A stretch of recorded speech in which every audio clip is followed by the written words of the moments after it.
Comment organiser son voyage sans se prendre la tête?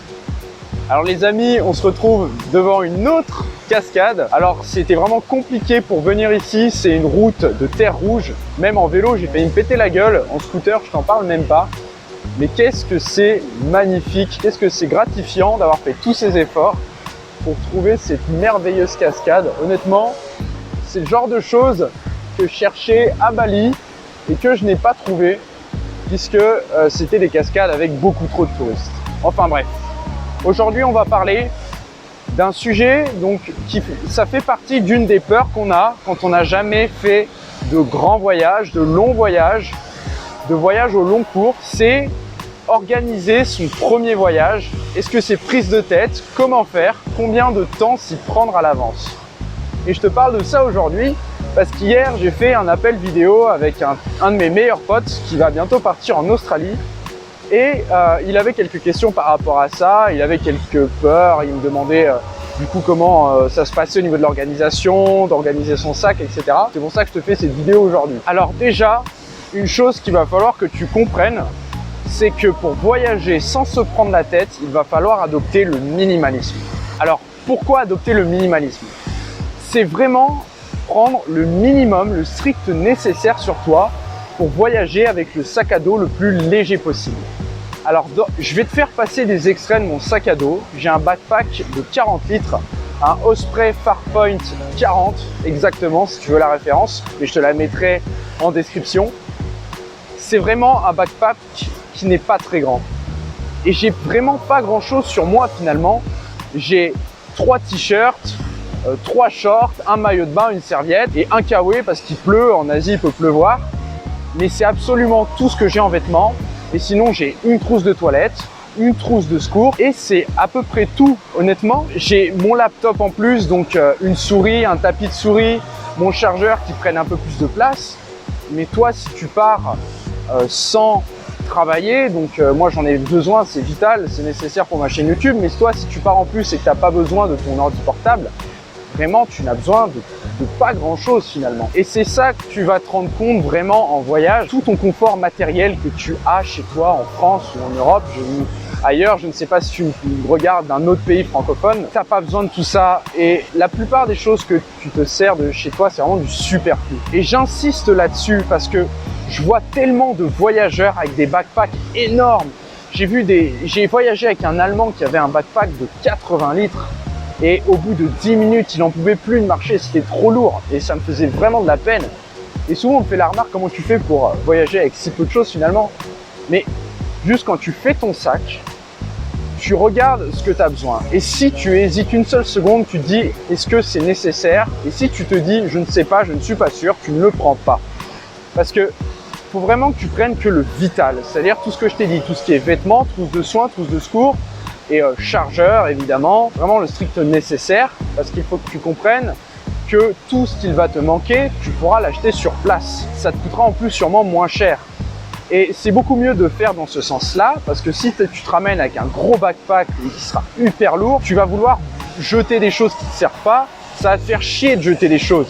C'est beaucoup mieux si tu pars avec le moins de choses possible et tu achètes sur place parce que tout ce que tu emmènes et que tu voudras jeter, ça va te faire vraiment chier, tu n'auras pas envie de les jeter. Et si tu te les trimbales tout le long de ton voyage, ça va vraiment te pourrir ton voyage. Donc ça, c'était pour la partie organiser son sac. Donc prends le moins de choses possible, tu pourras acheter sur place. Après, c'est à nuancer parce que moi je suis en Asie, donc il fait chaud. Si tu vas dans un pays plus froid, où tu as besoin d'une grosse doudoune ou au Canada par exemple, etc. Bon, là d'accord, c'est différent. Il faudra peut-être que tu prennes un backpack plus gros. Mais si tu vas dans un pays chaud, prends le moins de choses possible. Crois-moi, tu me diras merci plus tard. Dernière chose que je voulais aborder avec toi, c'est par rapport à tes vêtements. Alors, je ne sais pas si tu connais le mérino, la laine mérino. C'est un mouton, c'est la laine de moutons qui sont élevés en Nouvelle-Zélande et en Australie.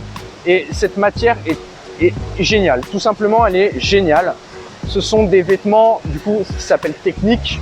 Donc, des matières spéciales, donc forcément ça va coûter plus cher, mais c'est aussi ça le minimalisme, c'est-à-dire avoir moins de choses mais des choses de qualité. Donc là par exemple tu vois mon t-shirt c'est du mérino, Et ce qui est génial avec cette matière, c'est qu'elle est anti-UV, antibactérien, donc ça veut dire que ça sent pas, ça garde pas les mauvaises odeurs. Ça sèche extrêmement vite, ça ne se froisse pas, c'est extrêmement doux. Ça va tempérer la température de ton corps, donc quand il fait froid, ça va tenir plus chaud. Quand il fait chaud, ça va être respirant. Vraiment, c'est une matière géniale. Donc si tu ne connais pas, je t'invite à aller checker sur internet les vêtements en mérino. Alors oui, ça coûte cher, mais ça vaut vraiment le coup. Tu vois, c'est pour ça aussi que j'ai 3 t-shirts. Mes 3 t-shirts, ils me font une semaine, mais extrêmement facilement. C'est-à-dire que mes t-shirts, je peux les mettre 2-3 fois, même si je transpire beaucoup, tu les laisses sécher et ils ne sentent pas.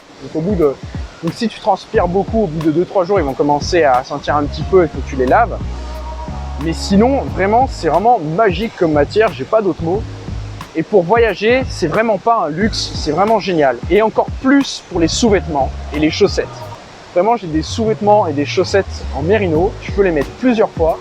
Et vraiment, ça te change la vie. Et pour faire ta lessive en voyage, ça devient extrêmement facile. Et donc voilà, je t'encourage à acheter ce genre de vêtements et des vêtements également multifonction, c'est-à-dire que j'ai aussi un short de bain qui fait short parce que il fait un peu habillé et du coup il passe comme un short et il fait aussi caleçon, donc en gros ça me fait un caleçon de rechange, un short de rechange et un short de bain en même temps. Donc c'est également comme ça que tu feras ton sac le plus léger possible. Une fois que le sac est terminé, les seules choses à laquelle tu dois penser et finalement organiser son premier voyage, ça prend peu de temps, vraiment ça prend très peu de temps. Tu as besoin d'une semaine peut-être à peine, bon ça dépend des visas. Mais en dehors de ton sac, tu as ton visa à faire, donc ça dépend quel genre de visa tu veux. Mais si par exemple tu vas en Australie, tu fais le PVT Australie, tu l'as au bout de 24 heures généralement, donc c'est extrêmement rapide encore une fois. Autre chose que tu dois penser extrêmement important, c'est ton assurance santé. Mais voilà, on va dire que ton assurance santé, tu passes une matinée, tu regardes un peu ce qui se passe, tu regardes un peu les comparatifs et c'est bon, tu as choisi ton assurance santé. Moi par exemple, si tu veux que je te file celle que j'ai Shapka, ça marche très bien. Ils sont très réactifs, si tu as un problème, il n'y a pas de souci. Donc Shapka Assurance, ils sont très bons. Donc, je te mets le lien dans la description aussi si tu veux. Et en dehors de ça, pour organiser ton voyage, c'est à peu près tout. Honnêtement, c'est à peu près tout. Parce que ensuite, planifier ton voyage, finalement, ça ne sert pas à grand chose. Bon, je te ferai une vidéo à part pour comment voyager au jour le jour. Mais planifier ton voyage, c'est te prendre la tête pour rien. Et ça enlève une partie justement de ce qui fait de la beauté du voyage, c'est de laisser place à l'imprévu et aux rencontres. Surtout quand tu voyages tout seul. Là, tu vois, je voyage vraiment plus ou moins au jour le jour. Alors, j'ai regardé à l'avance un petit peu les pays que je voulais faire et parce que je veux suivre la météo pour éviter de me prendre la saison des pluies en Asie. Mais sinon, une fois sur place, je fais selon le feeling et c'est aussi un des avantages du slow travel. Donc, une vidéo très récente que j'ai faite déjà. L'avantage de ce type de voyage, c'est que tu as le temps.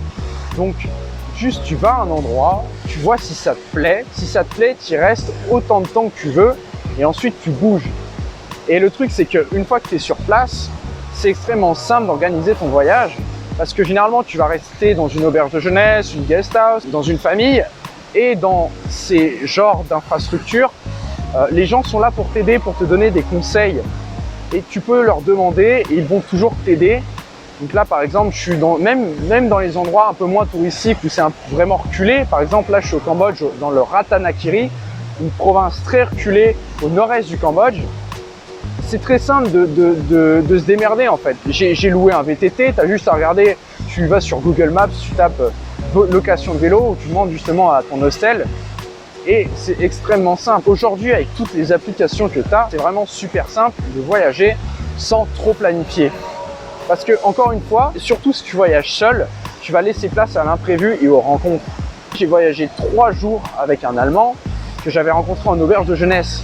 Et ça, si tu planifies trop ton voyage, tu peux pas te le permettre. C'est vraiment dommage de rencontrer des personnes avec qui tu t'entends super bien et de pas faire un bout de chemin avec eux. Le fait de trop planifier ton voyage, ça va te faire placer trop d'attentes dans ce que tu vas voir, dans les pays que tu vas traverser. Et justement, quand tu as trop d'attentes, tu as énormément de risques d'être déçu, comme je te l'ai dit déjà plusieurs fois. Et des fois, tu vas voir qu'il y a des régions que tu n'aurais pas forcément voulu voir ou que tu voulais pas forcément aller.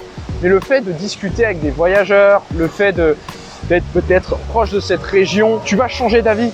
Parce que c'est ça aussi le voyage, c'est changer d'avis tout le temps, c'est faire des choix, c'est suivre ton feeling, c'est suivre ton instinct finalement. Et c'est ça qui rend le voyage excitant. Donc vraiment, si toi tu es en phase d'organiser ton premier long voyage, et surtout si tu voyages tout seul ou toute seule, ne te prends pas la tête. Vraiment, tu as besoin de moins de temps que tu ne le penses pour organiser ton voyage. Fais ton sac à dos le plus léger possible. Ne planifie pas trop. Laisse faire place à ton instinct. Je sais que ça peut être difficile pour certaines personnes qui veulent tout planifier, parce que je suis un peu comme ça, mais vraiment, c'est vraiment se mettre un poids, se mettre un boulet au pied de planifier trop son voyage. Parce que tu verras que tu auras vraiment des regrets si à certains moments tu as des envies, des instincts que tu ne pourras pas suivre parce que tu auras tout simplement planifié ton voyage. Donc voilà, je pense que j'ai fait le tour. Donc pour résumer, ne te prends pas la tête. Ça ne prend pas beaucoup de temps d'organiser un voyage, même un long voyage. Et une chose qu'il faut que tu retiennes de cette vidéo, c'est de prendre le moins de choses possible. Sinon, tu vas vraiment le regretter. Donc voilà, j'espère que ça t'a plu.